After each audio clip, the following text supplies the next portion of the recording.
mostrava para ele o tempo todo, mostrando assim, eu cuido, eu faço, eu zelo, eu protejo, e hoje é do mesmo jeito.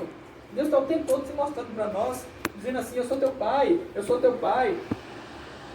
eu cuido, eu zelo por você, eu protejo, eu sou poderoso, mas nós ficamos angustiados pelo caminho.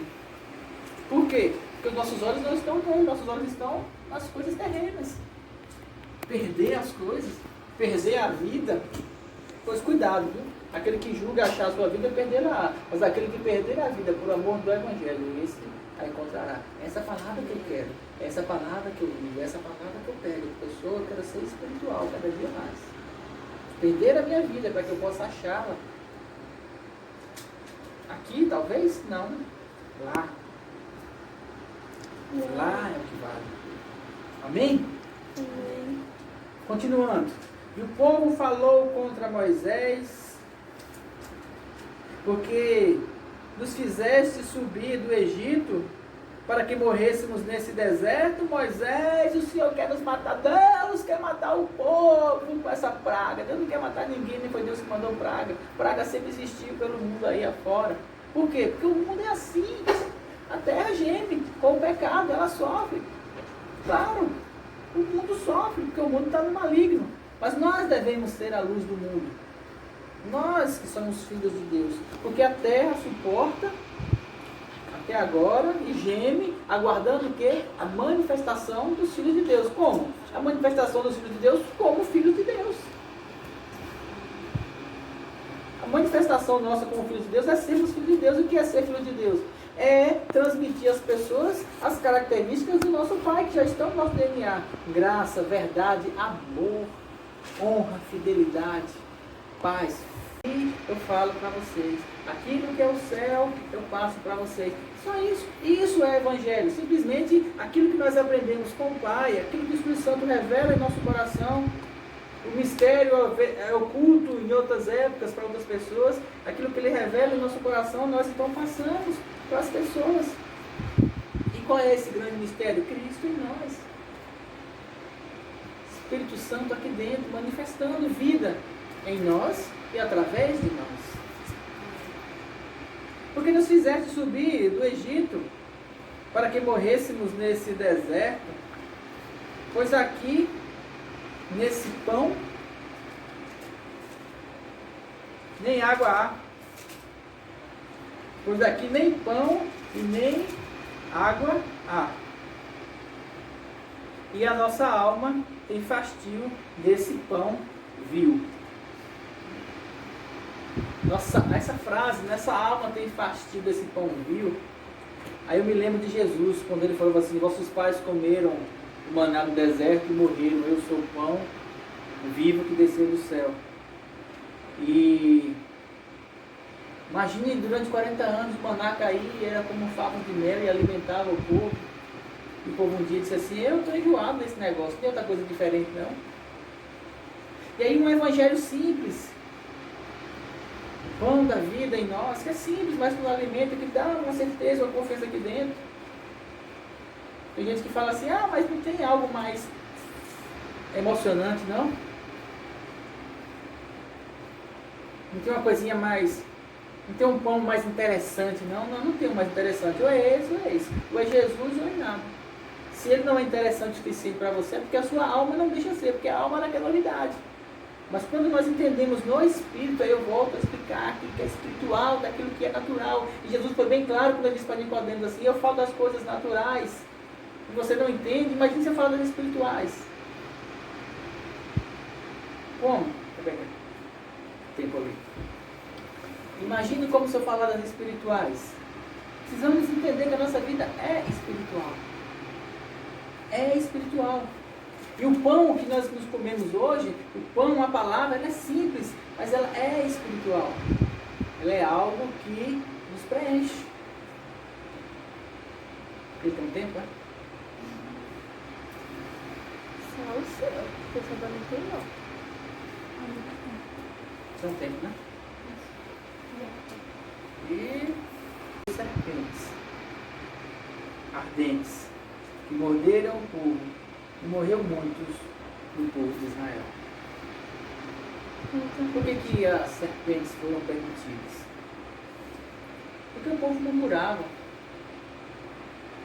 porque o povo reclamava, porque o povo não se apercebia. O povo não entendia as coisas que Deus queria fazer. Eles só viam o momento, eles só viam o natural, eles estavam totalmente ligados no natural. E no natural, a alma, ela cria um fosso sem fundo, que fica sempre insatisfeita com alguma coisa. Sempre quer algo novo, sempre está buscando uma condição diferente. Sempre. Assim é a nossa alma. Mas quando nós vamos para a nossa natureza espiritual, é o contrário. Nós estamos sempre sendo preenchidos de algo de Deus. Preenche o nosso coração. E aí quando nós caímos para o lado da alma, dessa insatisfação, nós abrimos brecha em nosso coração, em nossa vida, para quê? Para que as serpentes venham. Então o Senhor, versículo 9. Nós estamos em Números 21. Então o Senhor mandou entre o povo serpentes ardentes que morderam o povo e morreram muitos do povo. Versículo 7. Pelo que o povo veio a Moisés e disse: Moisés, nós pecamos, porquanto temos falado contra o Senhor e contra ti. Ora ao Senhor para que tire de nós essas serpentes. Então Moisés foi e orou pelo povo. E disse o Senhor a Moisés: faze uma serpente ardente de bronze e a põe sobre uma haste, e será que viverá todo aquele que for mordido e olhar para ela. Moisés fez a serpente de metal e pôs sobre a haste. E acontecia que, mordendo alguma serpente alguém, olhava para a serpente de metal e ficavam vivos. Se nós compararmos a praga que há aí, uma serpente venenosa que está assolando as pessoas, qual é a cura? Qual é a forma de fugir dela? Olhar para a direção de Deus. E nós voltamos lá para João. E aí eu espero que você entenda. João 3, 14.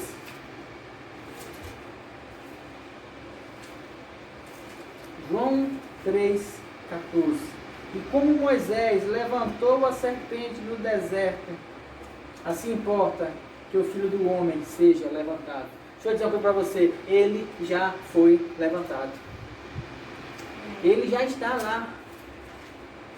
Jesus está lá? Está, porque aquele momento, quando ele falou está consumado, é um momento eterno. O que quer dizer que é um momento eterno? Porque esse momento está lá agora, Jesus está lá nesse momento eterno, pronto para quê? Para todo aquele que olhar para ele for sarado. Isso se aplica para a salvação? Sim, eu entrei nele, eu olhei para a cruz, eu olhei para a serpente levantada. Eu olhei para ela. Eu toquei nela. Eu passei por ela. Eu morri nela. Então qual é a minha condição agora? Eu já passei por ela, estou dentro do arraial, eu estou sarado. Eu me arrependi. Eu morri com Cristo. O meu coração é dele. Então assim como Jesus foi levantado, como Moisés levantou a serpente, Jesus comparou ele àquela condição. Ele falou assim, o povo pecou, o povo reclamou, o povo murmurou, mas aí Moisés me levantou. E disse assim, olhem para ele. E nós olhamos para ele, nós não somos confundidos. Nós olhamos para ele, nós somos salvos. O que Deus falou para mim?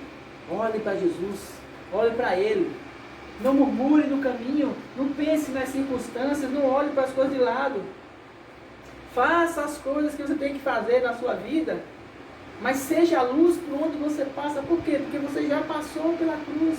Quando os seus olhares forem colocados nas coisas do mundo, quando titubear, quando parecer que tem uma tempestade, quando parecer que tem uma coisa difícil, coloque seu olhar nele. Busque a presença dele. Coloca o coração nele. E aí quando nós fitamos os nossos olhos nele, acabou. Acabou. Já é, as coisas ficaram para trás, tudo se faz novo, nosso coração está nele. E que mal poderá nos chegar a acontecer? Nós podemos morrer? Não, nós morremos nele. Nós vamos ficar tristes por quê? Quando nós ficamos tristes com as coisas da vida, é porque quando é que a gente fica triste quando perdeu alguma coisa? Quando essa coisa é valiosa para nós. E Paulo disse assim, eu não tenho a minha vida por preciosa. Eu não tenho a minha vida por preciosa. Porque eu considerei tudo como nulo por causa da sublimidade de Cristo. O que foi que Paulo fez? Paulo olhou para a cruz. Nós precisamos exercitar a nossa mente constantemente para olhar para a cruz. Ah, pastor, então eu não vou viver a vida. Viva a sua vida, faça as suas coisas. Viver a vida, fazer as coisas da vida, está dentro do âmbito do natural. Só que antes disso, numa camada mais profunda, numa condição mais íntima do nosso coração, naquela condição espiritual íntima, naquele lugar que está o nosso coração, nós precisamos colocar Jesus ali como sendo o principal, como sendo o trono, onde está o Espírito Santo, como sendo o lugar onde Ele reina, para que Ele reine em nós e Ele direcione as nossas vidas. Então nós fazemos as coisas no natural, e aí lá atrás, dentro de nós, tem algo que é espiritual, que é poderoso, que é a vida de Deus em nós, fluindo. Para onde? Do espiritual para o natural. Do interior para o exterior. Fluindo de quê? Daquilo que nós somos, daquilo que é de Deus, e passando para as pessoas. Aí nós somos luz. Se nós somos a luz do mundo, de onde que essa luz brota? Brota daqui, do nosso coração, do nosso íntimo, de onde está o reino de Deus dentro de nós. Mas essa luz, se é de Deus em nós, ela sempre vai brotar com o quê? Com as características de Deus em nós. Ela vai brotar sempre com amor, sempre com perdão, sempre com paciência, com benignidade, com longanimidade, com mansidão, com frutos espirituais. Porque uma árvore boa não pode gerar frutos ruins. Precisamos entender isso, para quê? Para que nós coloquemos nosso olhar naquilo que é espiritual, naquilo que é fruto espiritual, naquilo que é de Deus em nós. Viver isso, viver nessa condição daquilo que é Deus em nós. Cristo em nós, esperança da glória. Aleluia. Foi isso, internet? Cristo em nós, esperança da glória. Olhando para Ele. Então há uma praga, há uma condição de... Sim, é necessário que essas coisas aconteçam. É necessário que o mundo seja abalado nessas coisas. As pessoas falam assim, isso aconteceu, Deus permitiu para que as pessoas olhassem para Deus. As coisas do mundo já estão determinadas como vai acontecer. Jesus falou isso na palavra. Que haveriam pragas, que haveriam condições. E isso aqui está vestindo aquilo que vai acontecer. Não sei se nessa geração, na outra geração, aí deixa para os estudos escatológicos. Não me apego muito a isso. Eu me apego naquilo que eu tenho que fazer agora. Então, na condição de hoje, leva as pessoas a buscarem Deus. E aí eu volto lá para o povo do Êxodo. As pessoas estavam murmurando, as pessoas estavam falando do pão, as pessoas estavam reclamando de tudo, e aí veio a serpente. Aí o povo falou assim, Moisés, olha para nós, Moisés. Moisés foi, orou, e Deus falou assim, levanta a serpente. Faz a serpente de bronze, levanta. E levantou. E o povo olhava para a serpente, e era curado, e vivia. Só que depois voltavam a murmurar de novo. Por quê? Porque era um povo de dura cerviz, era um povo incrédulo. Deus mostrando graça, e eles, bastava uma folgazinha, caía para o mundo. Bastava uma folgazinha, caía para o mundo. Por quê? Porque o coração deles não estava em Deus. É interessante buscar a Deus no momento de aflição? Sim, claro, Deus está lá. Mas o que você faz quando está tudo bem? O que você faz quando está em paz? O que você faz quando você está tranquilo em casa, descansado, com dinheiro, e fala assim, não vou para a igreja não, vou comprar no shopping. É errado comprar no shopping? Não. Mas o que molda o seu coração quando está tudo bem? Você começa a murmurar, você começa a pecar, você começa a querer sempre algo novo. Porque é isso que as pessoas têm visto hoje, as pessoas têm estado tão envolvidas com as coisas do mundo que têm esquecido de Deus. Quando está tudo bem. Agora todo mundo volta. E Deus é tão bom, mas Ele é tão bom que Ele abre o coração dele e fala, vem, eu perdoo vocês. E aí a situação passa. Daqui a pouco vai passar. O que é 3 meses numa vida de 90 anos? É só um momento na história que nós vamos contar. Como aconteceram tantas outras situações difíceis na vida das pessoas, como aconteceram situações difíceis na minha vida. Agora é uma situação difícil na sociedade. Tá, isso passa. Depois que passar, será que nós vamos estar tão ligados em Deus quando estiver tudo bem, como nós estamos agora? É uma coisa que fala em relação, por exemplo, à família. As pessoas falam assim, aproveite o momento para poder se reunir com a família. Eu não precisei do coronavírus para me reunir com a minha família. A gente sempre se reúne. A gente sempre está junto para todas as coisas. Por quê? Porque nós somos família. Nós muitas vezes optamos outros eventos, outras situações para estar em casa. Fazendo o quê? Assistindo filme juntos, conversando juntos, contando piadas juntos, tocando violão juntos, cantando música juntos. Não precisei de um confinamento para fazer isso. Para a gente isso aqui é uma rotina. Só que vai durar mais tempo. Não precisei disso. Porque lá atrás eu já coloquei isso como algo da minha vida. Amar e ser amado, viver em comunhão. Então, precisa de um momento desse para sacudir e fazer você perceber as coisas? Tá, beleza. Então aconteceu essa condição, nós temos aí esses dias para poder pensar, repensar a toda a nossa situação de vida. Mas e depois? E depois? O que nós vamos fazer quando passar essa situação? Ela vai passar. Como é que nós vamos agir? Nós vamos continuar buscando a Deus? Nós vamos continuar buscando a Ele assim todas as coisas? Ele é o amado da nossa alma? Simples entender isso. É simples parar para pensar nisso. Então nós precisamos aprender a amar a Deus por todas as coisas. Precisamos colocar cada dia o nosso coração em Deus. Não espere pela tempestade. Prepare antes.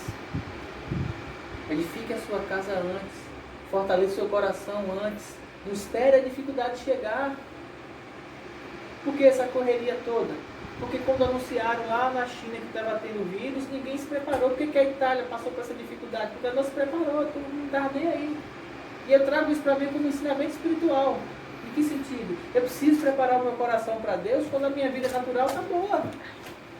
Quando está tudo bem.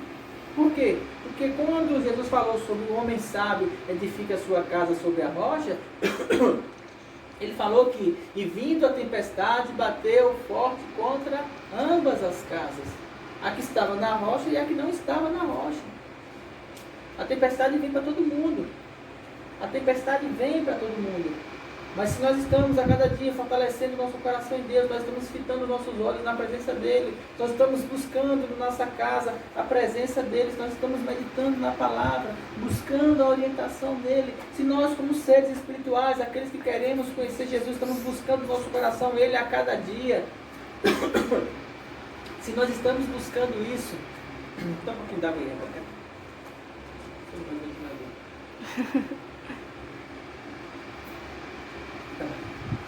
nós estamos buscando isso. O que é que vai acontecer quando a tempestade chegar?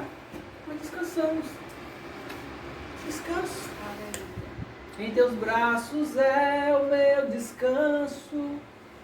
Em teus braços. Só sabe em teus braços é o meu descanso quem já esteve lá. Amém. Só sabe cantar essa música com propriedade quem está lá. Não é só mais uma música, é estar em Deus. A música é só uma música, todo mundo canta. Desculpe. A música é só uma música. Mas estar lá, deitado, aconchegado nele. Quando nós sabemos a construção, eu digo isso sempre, quando nós sabemos a construção da nossa casa, quando vem a tempestade, o que nós fazemos é pegar o edredom e se enrolar e dormir. Aleluia. Quando nós sabemos que a nossa casa está firmada sobre a rocha, quando nós sabemos o fundamento que nós temos, nós descansamos. As pessoas que estão aperreadas é porque elas não estão entendendo o fundamento que elas têm. Ou então não tem fundamento. Então vamos colocar um fundamento aí. Qual é o fundamento? Aquele que ouve as minhas palavras e as pratica é semelhante a um homem que cavou sobre a rocha, abriu profunda vala. Então cave sobre a rocha. Cave, mergulhe em Deus, busque a presença dele, se tranque no quarto, ore, rasgue o seu coração diante dele. Só assim você vai encontrar o descanso nele. Amém. Só nele. Buscar a presença dele. Não se busca a presença de Deus na igreja. Eu não concordo. Lá é muito pequeno. 1 hora. 2 horas de culto é algo muito pequeno para se buscar a Deus. Nós precisamos de horas. Nós precisamos colocar o nosso coração, nós precisamos relaxar. Lá ensina como. Lá nós mostramos o caminho. É igual na escola. Você aprende a fazer conta na escola. Mas você vai ter que fazer essas contas no dia a dia. Você aprende a escrever, ler na escola. Para quê? Para ler no dia a dia. Nós aprendemos sobre quem é Deus na igreja. Para quê? Para viver Deus no dia a dia. Amém. Onde a gente anda, onde a gente vai. Amém. É assim que funciona. Só que as pessoas querem suprir as suas necessidades na igreja. Chega lá, o pastor coloca a mão e ora, pronto, resolveu todos os problemas. Se transformação é igual o povo aqui lá, Israel. Não transformavam, Deus dava o maná e eles reclamavam. Vinha serpente, eles oravam, Deus mandava Jesus a salvação e eles murmuravam. E voltavam ao pecado e ficava indo e voltando, numa inconstância da alma, vai e vem, vai e vem, vai e vem, e não sai disso. Por quê? Porque não estão guardados em Deus. E Deus dando toda a oportunidade, as portas estão abertas. As portas do reino, as portas da graça, as portas da graça, as portas da vida em Deus, as portas do céu. É estreito o caminho? É, mas está aberto. Por que é estreito? Porque eu preciso me desvencilhar toda a carga do mundo. Para passar por esse caminho eu preciso tirar toda a carga dos prazeres do mundo. Porque se eu deixar os prazeres do mundo invadirem o meu coração, é engraçado que quando a Bíblia fala lá na parábola do semeador, que a semente caiu entre os espinheiros e os prazeres do mundo a sufocaram, ele não fala os pecados do mundo. Não é o pecado que sufoca a gente. O pecado destrói, claro. Mas é os prazeres, porque prazer vai além do pecado. O pecado é uma ação, é realizar um ato, uma infração, algo que vai ser prejudicial para mim. Mas o prazer é algo que está no meu coração antes mesmo de eu fazer. Os prazeres do mundo dentro de mim, elas encobrem a palavra, a vida, o Espírito, e sufocam, e matam, e o morro. É assim. Então eu preciso tirar esses prazeres. Como? Encontrando um prazer maior, o prazer de estar na presença de Deus. Deus ele se mostra como um prazer melhor para nós, para que a gente troque o prazer, uma escolha, troque o prazer do mundo, o prazer das coisas da vida, pelo prazer de estar com Ele. Quanto mais eu entendo isso, quanto mais eu busco, é uma condição contínua, quanto mais eu vou aprendendo quem Deus é, buscando pela presença dEle. Davi sabia disso. Davi sabia disso, o prazer. E ele disse que bem-aventurado o homem que não anda segundo o conselho dos ímpios.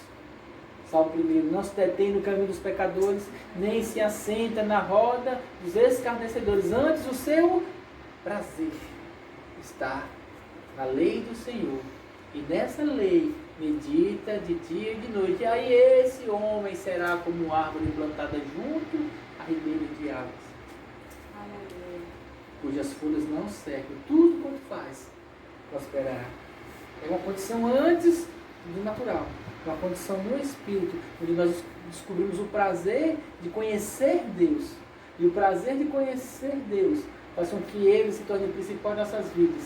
E Ele vai nos dando várias coisas, mas essas coisas continuarão sendo coisas. O prazer de conhecer Deus O prazer de buscar a presença dele. Olhar para Jesus. Olhar, entender que nós estamos nele, com o nosso olhar fixado nele, querer ele, a presença dele, olhar para ele.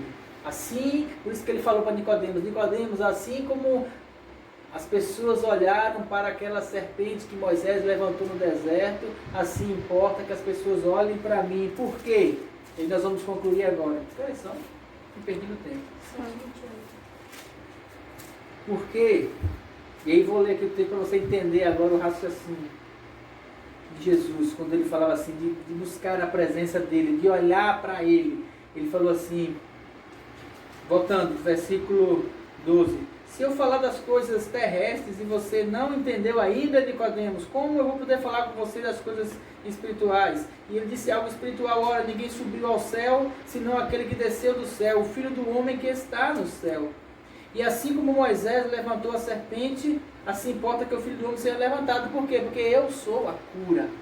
Aleluia. Porque verdadeiramente Ele tomou sobre si as nossas dores e enfermidades. O castigo que nos traz a paz estava sobre Ele, e nas suas pisaduras nós fomos sarados. Quando isso aconteceu aqui, quando Ele foi levantado como serpente no deserto. Quando Ele foi levantado, e Ele está lá pronto para quê? Para que na presença dEle a gente encontre a cura, a gente encontre vida. Só que para encontrar a vida nós temos que morrer nele. É morrendo que se vive. Morrendo no natural e vivendo no espiritual. Aleluia. Porque todo aquele que nele crê não pereça, mas tenha vida eterna. Por quê? Sabe por quê? Porque Deus amou o mundo de tal maneira que deu seu Filho unigênito para que todo aquele que nele crê não pereça, mas tenha a vida eterna. Amém. Porque Deus enviou o seu Filho ao mundo, não para condenar o mundo, mas para que o mundo fosse salvo por ele. Jesus não é aquele que condena, Jesus não é aquele que acusa, Jesus não é o acusador. Tem um bocado de mensagem por aí como um Deus acusador, apontando o pecado. Deus não é o acusador, Deus é o perdoador. Quem é o acusador é o diabo. É tão fácil entender isso, gente. As pessoas querem um Deus que acuse. Deus não acusa, Deus não aponta o nosso pecado, porque se ele apontasse, já era.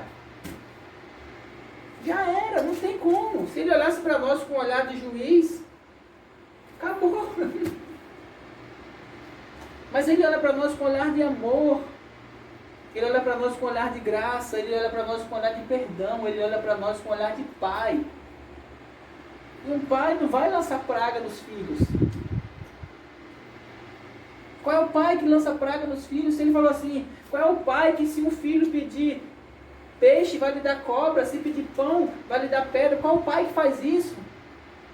Se vós que sois maus, saber dar boas dádivas aos vossos filhos, quanto mais o vosso Pai Celestial. Quanto mais o nosso Pai Celestial. Qual é o pai que se o filho pedir paz vai dar guerra? Qual é o pai que se o filho pedir descanso vai dar coronavírus? Qual é o pai que vai fazer isso?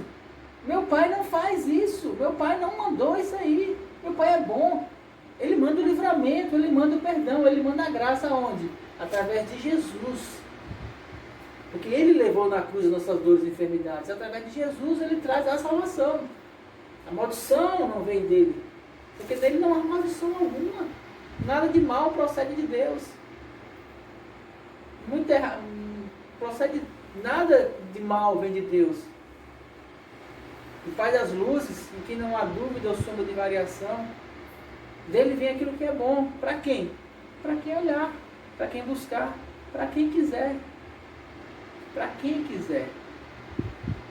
Então, quando as pessoas ficam buscando por aí esse Deus vingativo, esse Deus... Olha, quando eu conheci Deus, quando eu comecei a conhecer Deus, eu não consigo enxergar esse Deus vingativo no Velho Testamento, esse Deus carrasco, esse Deus que manda matar. É porque a tradução às vezes atrapalha, mas quando eu comecei a conversar com ele, quando eu comecei a me relacionar com ele, ele começou a me mostrar o amor dele lá. Ele falou assim, eu precisava salvar aquele povo. Só que eu precisava ensinar aquele povo como chegar em Jesus. Só que as consequências do pecado deles é que levavam eles para essas coisas. Era a consequência dos pecados dele. Carol, nenhuma condenação há para quem está em Cristo Jesus. Exatamente isso. Romanos 8, primeiro. Não há nenhuma condenação para aquele que está em Cristo Jesus. Por quê? Como é que continua o versículo? Porque a lei do Espírito de vida nos livrou da lei da morte e do pecado. Lê lá, lê com calma isso. Está escrito. São duas leis. A lei natural e a lei espiritual. A lei do Espírito de vida em Cristo, quando eu olho para Ele, quando eu olho para a serpente de bronze, quando eu olho para a cruz, ela me livrou da lei do pecado e da morte. Aleluia.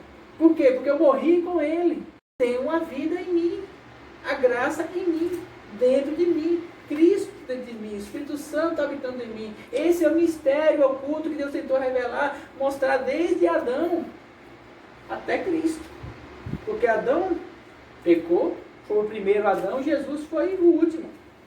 E isso que Jesus está tentando explicar para Nicodemos. Aquele que é nascido da carne é carne, aquele que é nascido do Espírito é Espírito. Por isso digo assim, Nicodemos, você precisa nascer de novo. Mas muito mais do que nascer de novo, nós que já nascemos de novo, precisamos entender a nossa nova natureza nele. Entender que nós somos nele. Que nós somos regenerados nele. Que nós somos salvos nele. Que nós somos vivificados nele. Aleluia. Que nós somos feitos nova criatura em Deus. Seres espirituais. Vivendo uma vida natural. Mas seres espirituais. Filhos de Deus andando na terra, igual Jesus andou. Mas sabendo que nosso mundo não é aqui, que a nossa vida não é aqui, que o nosso fim não é esse. Sabendo que há um lugar para nós esperar, porque se Ele deu o seu Filho unigênito, depois da morte, Ele se tornou primogênito. O unigênito é o único filho, única geração. E primogênito é a primeira. Se é a primeira, porque tem a segunda, tem a terceira, tem a quarta, até chegar em mim, até chegar em você. Nós somos co-participantes da natureza divina. Nós somos filhos. Não existe condição nenhuma de diferença entre Jesus e nós. Deus não tem filhos prediletos. Ele foi o primeiro. Ele mostrou o caminho, porque Ele é o caminho. Mas Ele abriu a porta. Para quê? Para que nós entrássemos nele e fôssemos participantes da mesma herança. Qual a herança? A herança celestial, a herança de vida eterna, a herança de glória, a herança na presença dele. Por isso Ele mandou o Espírito em nós como um selo. Falou assim, você é meu. Você é meu. Estamos selados com a presença dele dentro de nós. E esse selo que nós recebemos é a garantia de que praga alguma chegará à nossa tenda. Por quê? Porque nós já morremos com Ele. Nós já estamos descansados nele. Nós já passamos pela cruz. Nós já olhamos para a serpente de bronze. Ele levou sobre si as nossas dores e enfermidades na cruz. Se Ele levou, então acabou. Nós descansamos nele. Na presença e na graça dele. É isso. Descansamos na presença daquele que fez todas as coisas em nossas vidas. Amém. Seguro estou nos braços Daquele que nunca me deixou.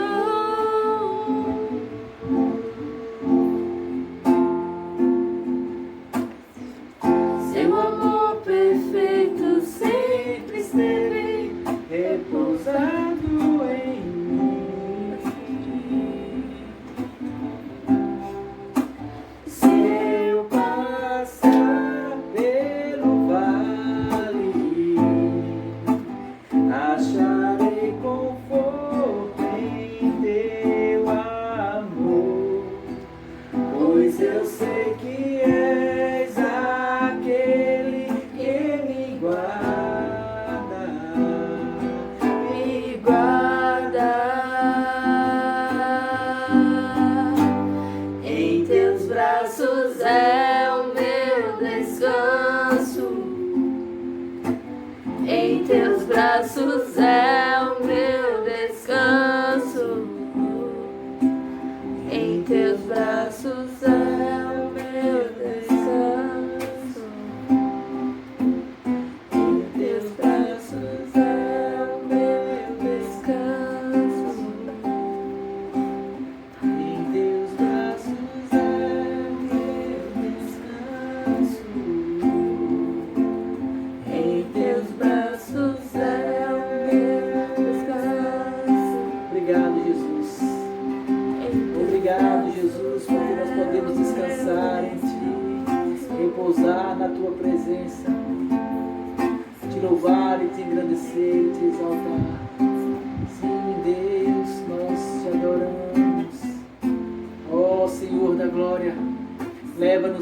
dia a tua presença.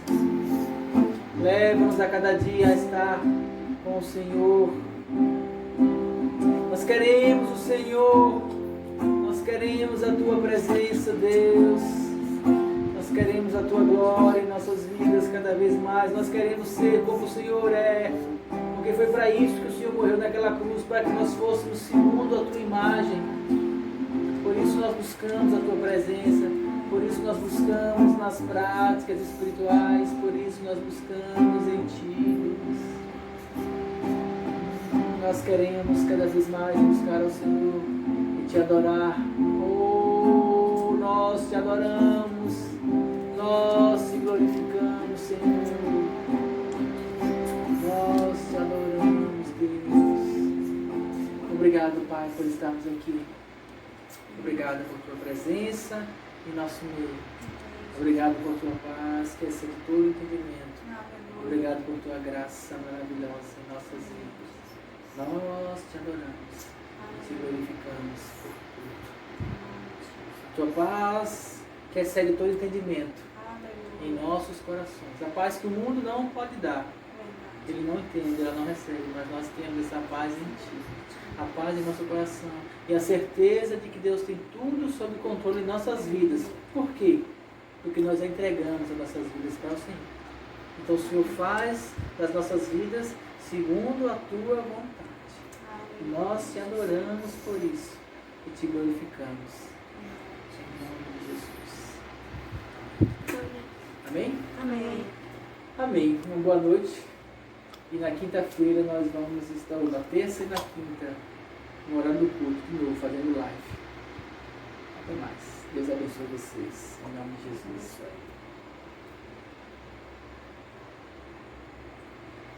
Por que você encerrar, né? Isso fica gravado?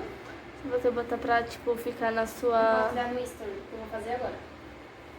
Quanto tempo durou? Sei lá, gente, começou às 6. Aí vai compartilhar Já no parou aí? vídeo. Já. Aí fica 24 horas, né? Ah, que massa. É, fica. Depois do nosso vídeo continua nossos paus. Na verdade, eu ainda não parei. Ai, É porque tá no mute.